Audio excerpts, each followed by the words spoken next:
pendekatan Reggio Emilia. Nah, mudah-mudahan ini bisa menginspirasi dan mudah-mudahan bisa menjadi pertimbangan-pertimbangan bagi ibu dan bapak semuanya untuk meningkatkan mutu. Tadi saya setuju apa yang disampaikan oleh kepala, ya, bahwa kita harus terus-menerus mencari inovasi-inovasi, harus kreatif, harus juga mencari nanti mana yang betul-betul membantu anak-anak kita untuk menjadi anak-anak yang hebat. Ya, boleh slide-nya kita geser Bu atau teman-teman operator. Nah ini biodata saya tadi sudah dibacakan. Ya. Itu sebenarnya gambar sekolah waktu saya di Australia ya, di early childhood. Kebetulan bidang leadership dan manajemen. Boleh lanjut slide berikutnya. Nah, ibu-ibu boleh satu klik lagi slide-nya, ada yang dibulet.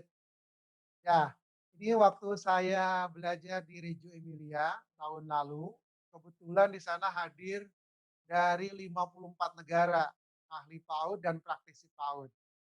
Cukup mengasyikan, ketemu orang-orang yang betul-betul punya pemikiran, punya konsentrasi, dan betul-betul komitmen terhadap layanan PAUD di setiap negara masing-masing. Jadi yang hadir waktu itu 54 negara dan kira-kira sekitar 152 peserta. Ya, itu informasi dan mudah-mudahan hari ini kita bisa menggalinya. Lanjut Bu. Oke, nah ini adalah tempat di mana area. Saya ingin sampaikan di sini adalah eh, apa sih Reggio itu? Dulu saya keliru juga. Saya pikir Reggio Emilia itu nama orang. Ternyata Reggio Emilia itu nama tempat, ya, nama kota, nama daerah. Ya. Jadi di provinsi sana. Jadi di sana, kenapa Reggio Emilia ini lahir? Sebenarnya ceritanya sederhana. Idenya itu adalah bagaimana membangun kota, ya. Jadi bagaimana kota Reggio Emilia itu dibangun, ya, mulai dari PAUD. Waktu itu adalah sebagai upaya untuk mengatasi dampak perang. Kotanya sendiri sebetulnya kecil. Kalau di Jawa Tengah mungkin itu kira-kira sebesar kota Pekalongan kali ya, atau kota Tegal, atau Salatiga ya. Kalau di Jawa Barat mungkin seperti Sukabumi atau Cirebon. Kalau ada yang dari Jawa Timur mungkin kayak Kediri lah jumlah penduduknya, atau Probolinggo. Nah jadi singkat cerita sebetulnya Reggio Emilia ini adalah upaya untuk mengatasi waktu itu adalah habis Perang Dunia Kedua, ya, dan di sana SDM habis, terutama laki-laki. Kemudian di sana ada orang yang berpikir keras, bagaimana meningkatkan atau memperbaiki kota. Sebenarnya mirip-mirip dengan di Jepang juga. Waktu itu habis di bom atom, dicarilah guru, dicarilah orang-orang yang komitmen dalam bidang pendidikan, maka dipikirkanlah bagaimana memajukan negara. Nah ini pun dilakukan di kota yang namanya Reggio Emilia. Kebetulan orang dewasa kan setelah perang habis banyak waktu itu, tinggallah anak-anak. Ya, makanya semboyannya di sana itu ada gambar saya, itu adalah tempat kuliahnya. Ya, itu di Reggio Center, ada tulisan di situ adalah One City Many Children. Jadi di sana itu terlihat ya, di gambar saya yang tunjuk itu, tapi bukan yang di gambar peta. Nah di sana adalah, jadi di kota Reggio Emilia banyak anak-anak, tapi belum ditangani dengan baik. Singkat cerita, ada provokator hebat di sana, namanya Malaguchi. Ya, jadi Malaguchi inilah yang dia betul-betul komitmen, ya, menggali SDM untuk membina anak-anak yang ada di sana ya, dengan sebaik-baiknya. Jadi singkat ceritanya itu.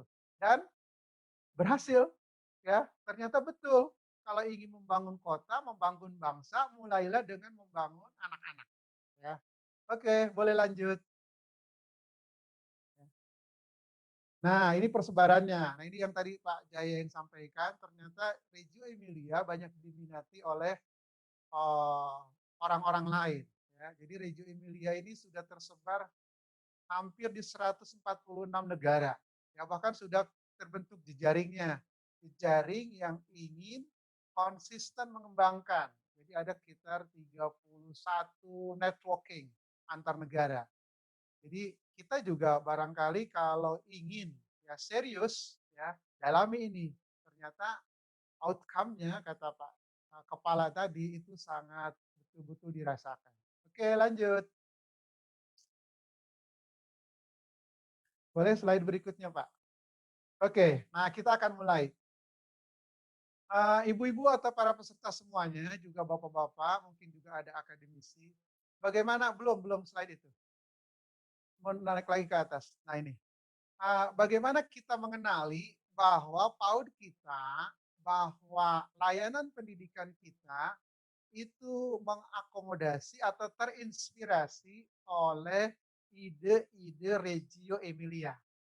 Ya, itu ada cirinya. Cirinya itu ada 12. Ya. Kita akan mulai satu persatu. Oke, slide. Oke, nah ibu-ibu, ini yang pertama. Yang pertama ini adalah sesungguhnya motivasi bagi semua orang-orang yang ada di Indonesia yang terlibat di PAUD kalau mendapatkan kesulitan. Nah, Reggio Emilia mengatakan dan sangat yakin waktu itu kondisinya setelah perang, sangat yakin bahwa anak itu adalah protagonis aktif. Apa sih protagonis aktif itu? Anak itu sebetulnya akan mengikuti apa-apa yang kita fasilitasi, apa-apa yang kita berikan. Sebetulnya begitu. Nah, dikaitkan dengan belajar, ya, dikaitkan dengan layanan PAUD, bahwa anak itu sesungguhnya adalah punya potensi besar untuk belajar dan berubah. Ya, ada 6 potensi besar dari anak. Dan ibu-ibu bagi sekarang nih yang menghadapi masalah dengan anak-anak, mulai sekarang harus yakin bahwa anak itu pro terhadap kita. Ya, nah ini ada 6. Yang pertama adalah anak itu adalah protagonis atau pro dalam interaksi. Jadi kalau ada masalah dengan interaksi dengan anak, itu dipastikan orang dewasa yang punya masalah. Karena anak sendiri bersifat pro interaksi dengan orang dewasa. Yang kedua, anak juga itu pro dan aktif eksplorasi. Jadi kalau ada anak yang diam saja, itu dipastikan ya mungkin orang dewasanya ada masalah di sana dalam memfasilitasi. Kemudian anak juga adalah aktif berkarya atau membuat sesuatu meskipun yang kecil-kecil ya. Kemudian yang berikutnya adalah anak itu aktif menghasilkan sesuatu. Jadi anak itu sebetulnya bisa menghasilkan sesuatu. Makanya apa pelajaran buat kita? Jangan remehkan anak. Ya. Kemudian yang berikutnya adalah anak itu adalah aktif dan pro ya juga terhadap teknologi. Jadi anak itu sebetulnya bisa adaptasi dengan teknologi apa? Teknologi apapun, asal kita nanti bisa memandunya. Dan yang terakhir adalah anak itu sesungguhnya adalah pro dan bisa aktif terhadap apa? Konteks yang positif. Nah, sekarang kan sedang mencoba kita merenungkan kembali nilai-nilai baik apa yang ingin ditanamkan. Ada orang-orang yang merasa kesulitan. Sesungguhnya kecemasan itu harusnya bisa kita redam. Karena sesungguhnya dari sisi anak, mereka adalah protagonis-protagonis yang hebat. Ya. Jadi anak itu sesungguhnya adalah dia bisa pro terhadap ya hal-hal yang sifatnya positif dan aktivitas-aktivitas yang sifatnya positif. Itu ciri pertama. Ciri kedua, lanjutkan Pak. Oke, nah ini ciri kedua ya. Ciri kedua ibu-ibu dan bapak-bapak sudah menerapkan Reggio Emilia ya, itu adalah ada pengakuan terhadap anak secara penuh ya. Loris Malaguchi sebagai pelopor Reggio Emilia Services itu mengatakan, ditulis dalam bukunya, nanti kapan-kapan ibu-ibu boleh menggali bukunya. Bukunya itu adalah The 100 Language of Children. Jadi anak-anak itu adalah manusia hebat yang memiliki ratusan kemampuan. Ya. Jadi anak-anak itu punya ratusan tangan, ratusan indera, ratusan pemikiran, punya ratusan cara berpikir, punya ratusan cara bermain, punya ratusan cara berbicara, punya ratusan cara mendengar, punya ratusan cara memahami, punya ratusan cara menemukan, punya ratusan cara menjelajah, punya ratusan impian, bahkan punya ratusan kebahagiaan. Nah, cuma ada masalah ya. 99%-nya dicuri oleh orang dewasa. 99%-nya atau 99-nya itu diambil oleh sekolah dan budaya. Nah, ini tolong direnungkan. Jadi anak-anak kita sebetulnya anak-anak yang hebat, punya ratusan kecerdasan, ya. Tetapi ya 99%-nya itu ya dirampas oleh orang dewasa. Kalau ibu-ibu semua, para pengelola semua menyadari ini dan sekarang mulai berpikir tidak merampas ya cara-cara anak berpikir, cara-cara anak menjadi cerdas, itu sudah ada tanda-tanda bahwa ibu dan bapak mulai menerapkan regio. Oke, slide berikutnya.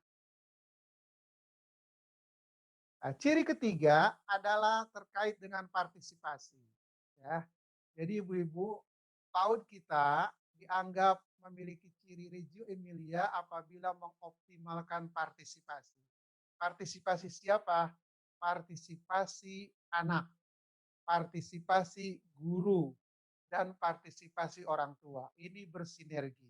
Yang kedua adalah ciri dari partisipasi adalah memberi kesempatan kepada anak untuk menentukan proyek atau kegiatan yang akan dilakukannya. Jadi ibu-ibu, ide belajar, motivasi belajar, minat belajar itu yang terbaik adalah bersumber dari anak. Nah, nanti orang tua tinggal mendukungnya, jadi tidak merampasnya. Nah, kita boleh refleksi sekarang bagaimana cara-cara kita sekarang. Kemudian yang ketiga adalah ya, tadi kan memberikan kesempatan kepada anak. Juga di regio ini ya, itu memberikan kesempatan kepada orang tua untuk terlibat dalam kegiatan bersama anak. Nah, alhamdulillah beberapa waktu yang lalu dan sekarang terus diintensifkan peran orang tua ya dengan parenting. Bahkan kita sudah punya regulasinya ya. Kemudian yang terakhir adalah apa? Ya, partisipasi kalau kita dikategorikan regio.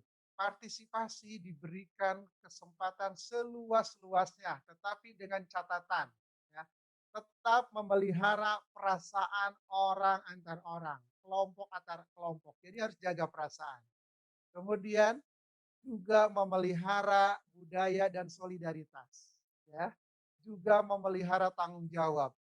Dan partisipasi ini bersifat terbuka atau inklusif. Jadi siapapun mereka yang punya ide untuk memajukan PAUD, maka kita akan sambut. Ya. Nah, jika ibu-ibu dan bapak-bapak bisa memanfaatkan itu berarti sudah memenuhi ciri ketiga ini. Baik, slide berikutnya ciri keempat. Nah, listening. Ini yang sering kita dengar ya. Listening, listening, listening. Tapi apa sih maknanya? Ibu-ibu, saya ke sana berkunjung ke beberapa TK di sana. Ya, di sana ada 13 kecamatan. Ya.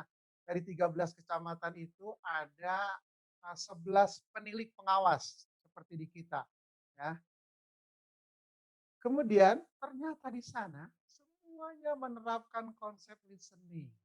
Apa sih listening itu? Guru betul-betul mendengarkan anak.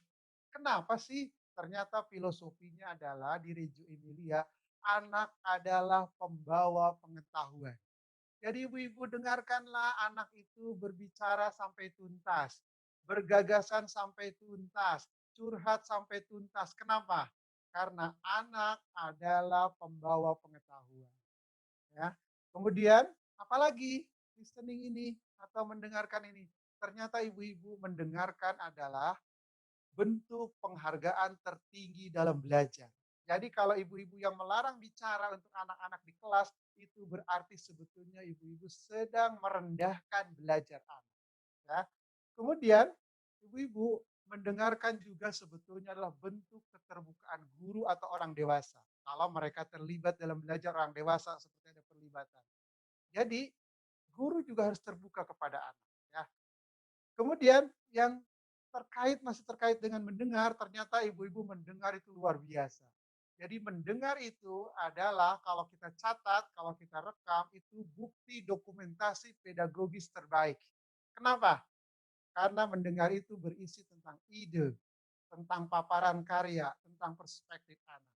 Dan ibu-ibu, dari mendengar anak inilah nanti dijadikan dasar dalam memperbaiki proyek atau kegiatan kalau di kita KBM berikutnya. Jadi dari mendengar inilah menjadi dasar refleksi terbaik. Nah, coba refleksi sekarang ibu-ibu sendiri. Sudahkah kita mendengar anak sebagai pembawa pengetahuan, ya, bahkan pembawa pengetahuan setiap saat. Kita sering anak-anak mendengar kadang-kadang yang aneh-aneh. Ternyata setelah diselidiki benar itu. Ya, jadi hati-hati nanti ya, perbaiki cara mendengar kita. Baik, slide berikutnya. Oke, ini ciri kelima. Apakah ibu-ibu atau sekolah kita atau PAUD kita ada terinspirasi enggak oleh Regio? Yaitu apa? Ya, di sana ya terjadi belajar yang mengarah kepada mengkonstruksi atau membangun individu atau kelompok dan individu dalam kelompok. Ya, jadi ibu-ibu ya, jadi betul-betul belajar itu didorong untuk membangun individu dan kelompok atau individu dalam kelompok.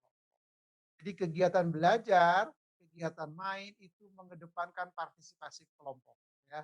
Jadi kegiatan-kegiatan dalam kelompok itu hampir dipastikan di setiap TK atau PAUD yang ada di Reggio Emilia itu dipromosikan dengan apa? Dengan intens. Ya. Kemudian dalam kelompok itu akan terjadi penghargaan. Ya. Penghargaan terhadap apa? Penghargaan terhadap ide, penghargaan terhadap kreativitas. Tadi Pak Kepala mengatakan kreativitas, kreativitas. Kreativitas itu ya, tidak akan berkembang kalau tidak ada yang menghargai di dalam komunitasnya. Maka kreativitas itu ya, itu harus didorong di dalam kelompok. Kemudian juga di sana akan terjadi penghargaan-penghargaan terhadap intuisi-intuisi sehingga intuisi itu berkembang. Ibu Bapak, ilmu pengetahuan semua yang dikaji itu hampir didominasi awalnya cikal bakalnya itu dari intuisi. Ya. Kemudian baru dikembangkan ke rasa ingin tahu dan baru dieksplorasi. Jadi harus dihargai intuisi anak. Kemudian dengan ya kegiatan di dalam kelompok maka akan memelihara motivasi, ya, memelihara kesenangan belajar yang bisa dijadikan sebagai landasan untuk belajar lebih tinggi. Jadi ibu-ibu jagalah motivasi belajar anak itu sebagai dasar untuk meningkatkan belajar yang lebih tinggi. Kita menggembar-gemborkan belakangan ini hot, hot, hot, hot. Hot tidak akan terjadi bila motivasi tidak dipelihara. Hot itu omong kosong. Ya, high order thinking itu omong kosong. Yang benarnya adalah mulailah dengan memelihara motivasi dan kesenangan belajar. Maka sesungguhnya anak dengan sendirinya akan mencari kebutuhan belajar yang lebih tinggi, yang lebih tinggi, yang lebih tinggi. Jadi begitu, ya. Kemudian yang terakhir, ibu-ibu terkait dengan ciri yang kelima ini adalah kegiatan main, kegiatan belajar itu melibatkan berbagai dimensi. Baik dimensi estetika, dimensi emosional, relasional antar teman, kemudian bahkan spiritual. Nah, ini berkembang, ya. Nah, kalau itu bisa, ya kita berarti memenuhi ciri kelima. Oke, sekarang kita gali ciri keenam. Ya, riset. Ini yang sering kita omongkan di Indonesia, PTK, PTK, guru PAUD harus PTK. Di sana tidak digembar-gemborkan PTK, tapi layanan PAUD otomatis adalah tempat penelitian. Ya. Jadi di mana PAUD berada, disitulah tempat penelitian. Ya. Jadi sebagai educational research services setiap PAUD itu. Ya. Apa cirinya? Penelitian membangun pengetahuan yang harus diakui dan dihargai. Penelitian oleh siapa? Penelitian oleh anak, guru, maupun orang-orang yang ada di sana. Ya. Penelitian terlibat melalui apa? Nanti penelitiannya diperoleh melalui apa? Melalui dokumentasi. Ya. Ketika dokumentasi lengkap, kemudian kita analisis, ini akan menjadi praktek baik. Bahkan kita usulkan secara nasional. Ada yang menarik di sana. Hasil-hasil dari kelas bahkan menjadi praktek baik di tingkat internasional. Menjadi inovasi. Nah, itu yang saya cukup mengagumkan. Jadi inovasi-inovasi pendidikan yang diangkat secara nasional dan internasional itu sesungguhnya bersumber dari kelas, ya. Jadi dari kelas secara langsung. Nah, jadi ibu-ibu nanti kelas-kelas PAUD itu menjadi tempat membiasakan anak dan guru menjadi peneliti. Bahkan kalau kita kembali kepada lahirnya ilmuwan, katanya ilmuwan sejati, peneliti sejati itu adalah anak usia dini. Lihatlah ibu-ibu cek, ya, anak kita di rumah keseharian, ketika pipis, ketika menemukan makanan, dia akan langsung cicipi ke mulutnya. Tapi orang dewasa melihat kotoran pasti ngambil sarung tangan, ya. Nah, itulah bedanya. Nah, jadi anak kecil itu walaupun nanti ini pemaknaannya jangan keliru ya, pemaknaan jangan keliru ya, bahwa anak itu lebih responsif untuk meneliti ketimbang orang dewasa. Nah, ketika anak ini dilatihkan dari kecil, dibiasakan, maka kelak PTK itu tidak perlu digembar-gembor, tapi sudah langsung milik dia. Kemudian, ya, hasil penelitian anak dan penelitian guru itu menjadi dasar untuk perbaikan pembelajaran. Jadi begitu, ya. Prinsipnya sebetulnya apa? Sama dengan kita, cuma kita formalitas, tapi di sana adalah sudah bagian dari praktek sehari-hari. Oke, yang ketujuh. Oke, nah ibu-ibu, nah ini terkait dengan ya dokumentasi. Ya, ibu-ibu, ciri ketujuh adalah guru yang terinspirasi dari Reggio, dia getol, ya, mendokumentasikan ya perkembangan anak, mendokumentasikan aktivitas anak. Ya, jadi proses dan hasil kegiatan anak baik secara individu maupun kelompok itu rekamannya lengkap. Apalagi tadi di awal, di yang keenam sudah saya sampaikan, itu juga bisa dasar untuk penelitian. Ya. Bagaimana cara melakukan amati saja. Ya. Multidimensi, ya, baik aspek-aspek anak maupun alatnya caranya. Sesuai dengan apa yang bisa kita lakukan. Ya. Kemudian, ya, dokumentasi juga ini sebagai landasan untuk penilaian berkelanjutan. Jadi dokumen ini banyak sekali manfaatnya. Ya, bahkan ibu-ibu saya udah ngobrol dengan beberapa guru. Saya datang namanya ke Maldini. Ya, Regio sendiri punya di samping pusat pelatihan, dia juga atau pusat kuliah, dia juga ada TK-nya, ada PAUD-nya. Ya. Tapi yang enak itu kalau kita berkunjung itu ke PAUD-PAUD yang ada di pelosok-pelosoknya. Ya. Saya datang ke pelosok-pelosoknya. Itu ternyata apa, Bu? Di sana memang tugas utama guru itu mendokumentasikan. Bahkan penilaian sendiri, assessment sendiri itu hanya dampak saja. Ya, kalau ada permintaan. Nah, jadi begitu. Nanti kita bahas di yang terakhir ya.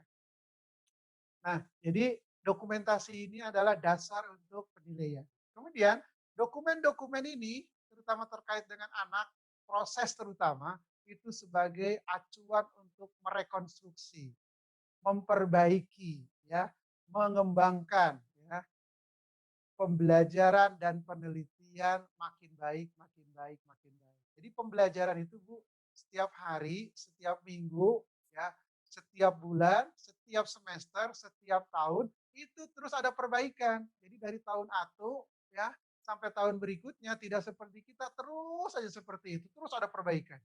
Jadi perbaikan terus menerus. Ya. Oke, nomor 8.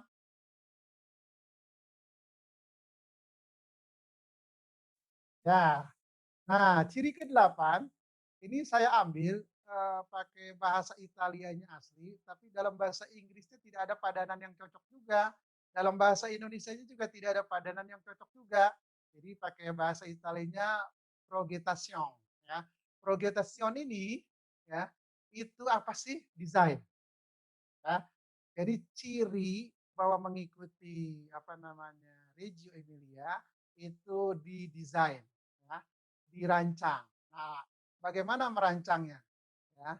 Jadi rancangan ini adalah sebagai dasar memfasilitasi proyek ya. Kemudian dari progettazione ini memberi peluang untuk partisipasi semua yang terlibat guru ya dan pengembangan profesional personel. Jadi ujian. Nanti guru yang hebat salah satunya adalah guru yang bisa membuat progettazione ini ya. Kemudian ya. Pada saat apa? Pada saat membuat ini, maka di situ ya ada kewajiban menghargai pemikiran, pendapat dan tindakan ya. Serta apa? Ya, dari Progression ini akan mendukung proses pembelajaran ya itu menjadi lebih bagus. Tahapannya sih ada 3 seperti yang ada di gambar sebelah ibu yang sedang merekam itu ya. Ada anak di sana, dia sedang mencatat mencatat apa yang diomongkan. Ini bagian dari listening yang tadi ya. Dicatat nanti ini untuk Progression berikutnya ya. Progression itu sebetulnya cuma 3 sederhana banget tahapannya. Pertama konteks atau kontesto di sana nyebutnya, konteksto.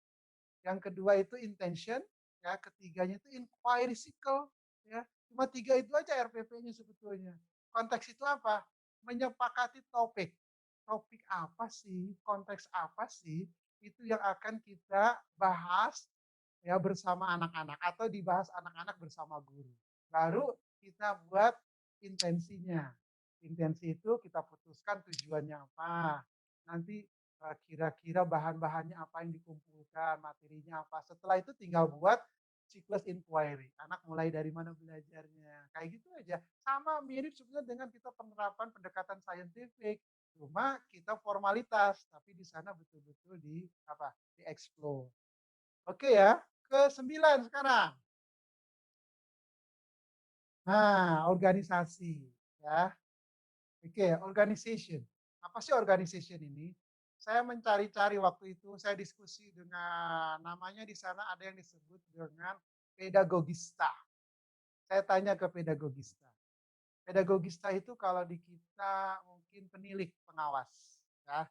Di sana ada syarat penilik pengawas itu yang paling memahami pendidikan. Ya.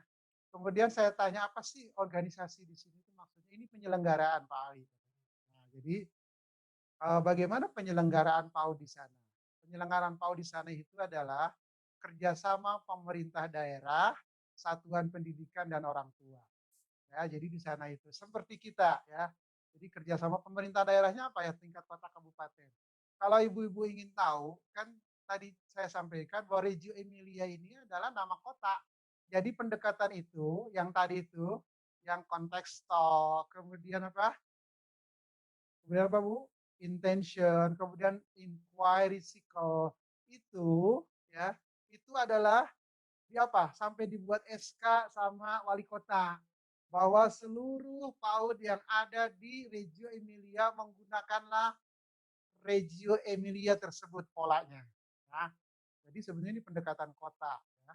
Jadi ada SK wali kota. Nah ini terkait dengan balai itu Pak Kepala kalau masih mendengarkan. Jadi sebetulnya membangun PAUD ini contoh itu bukan persatuan lagi. Sudah contoh PAUD itu adalah di tingkat kota. Sekota kembangkan model, manfaatkan. Jadi tingkat mutunya itu bisa kita pertahankan secara merata semua kota. Ya, nanti kita diskusikan gimana caranya. Kemudian yang berikutnya adalah dibangun sinergi ya, dan jejaring tanggung jawab bersama di tingkat administrasi, di tingkat politik, di tingkat pedagogis di para guru. Jadi guru-guru di sana bekerja sama. Kemudian memelihara dukungan dari komunitas. Masyarakat pun selalu diingatkan. Masyarakat yang punya media alat boleh disumbangkan kepada wali kota ya untuk digunakan di PAUD. Nah, di sana ada. Nah, ibu-ibu itu gambar atas ya, yang di atas orang-orang itu, gambar atas itu ada gambar seperti rak-rak barang-barang bekas ya. Itu namanya Remida. Remida Center. Itu adalah kain-kain, benang-benang, kertas-kertas, kayu-kayu sumbangan dari masyarakat. Dan luar biasanya ini Pak Kepala ya, dan ibu-ibu semuanya, itu per tahun itu bisa sampai 20 ton. Nah, sampai 20 ton. Dan itu nanti pada awal tahun pelajaran ya, itu ada yang disebut dengan Remida Day. Semua PAUD dan TK yang ada di kota di sana, itu yang membutuhkan media itu akan diundang ya. Kemudian mendaftar kayak kita pakai Google Form gitu. Mendaftar, butuh media apa, nanti disediakan waktu 1 minggu, kemudian mereka mengambil media-media itu dan dibawa ke PAUD-nya masing-masing. Ya.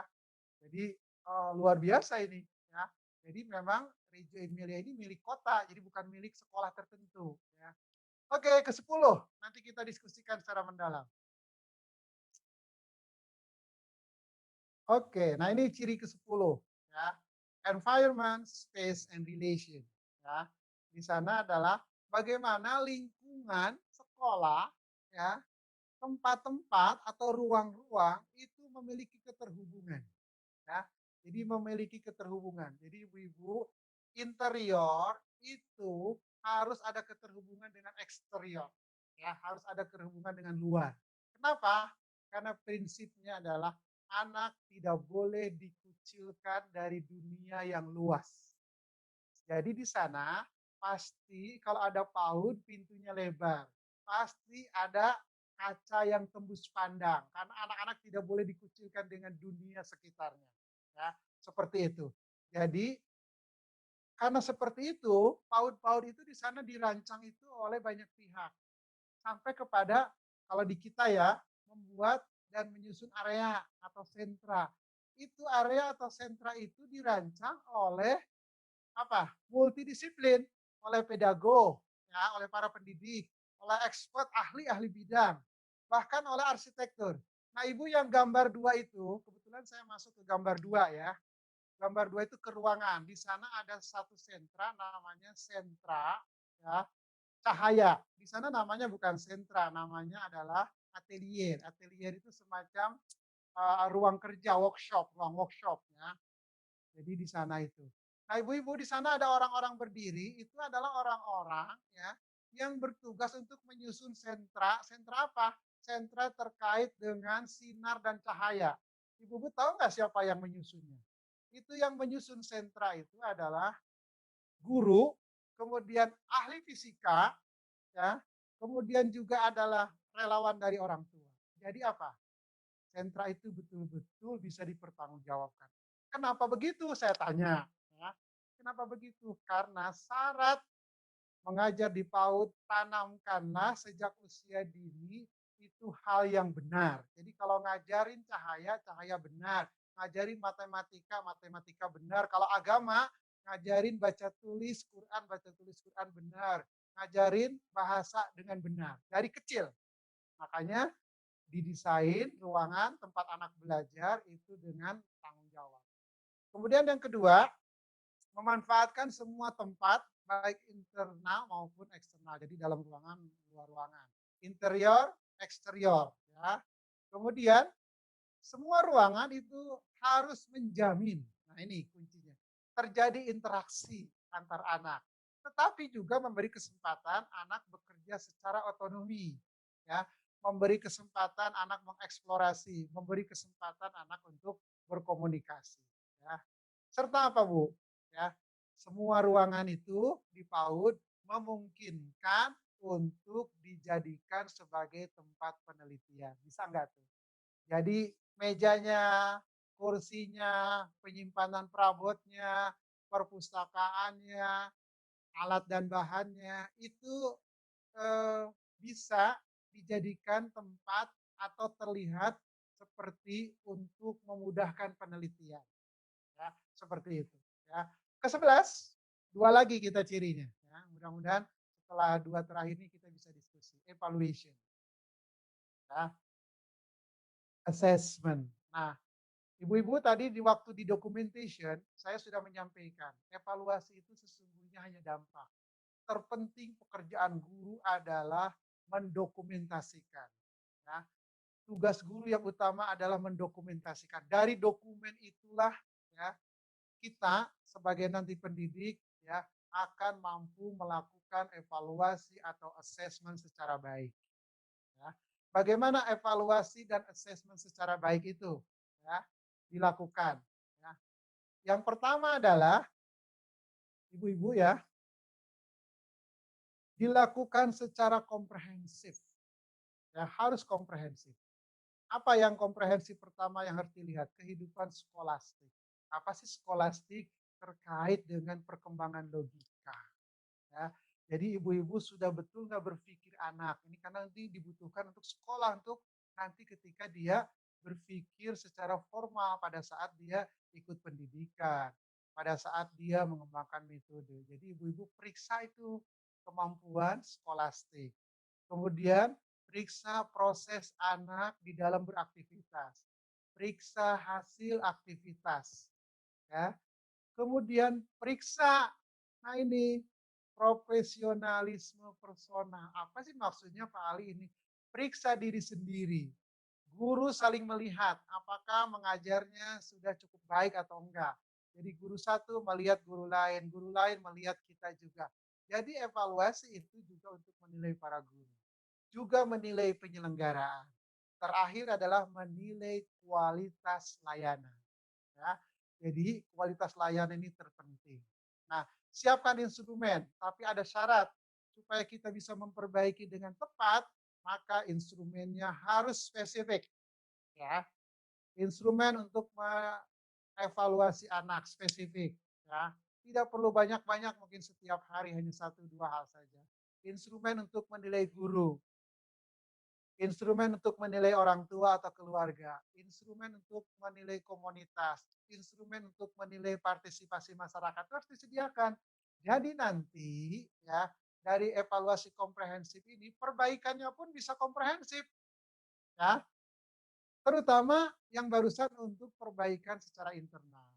Terus berikutnya, apakah kita yakin dengan PAUD kita? Tentu tidak. Kita juga boleh evaluasi dari eksternal. Nah, di kita juga ada evaluasi eksternal itu biasanya kita itu oleh badan akreditasi, ya. Jadi oleh akreditasi. Tapi di sana fokusnya, kita cek nanti kalau ada teman-teman dari BAN, apakah kita sama nggak akreditasinya dengan di sana, ya. Jadi fokus akreditasi itu adalah terkait kualitas layanan dan penyelenggaraan, ya.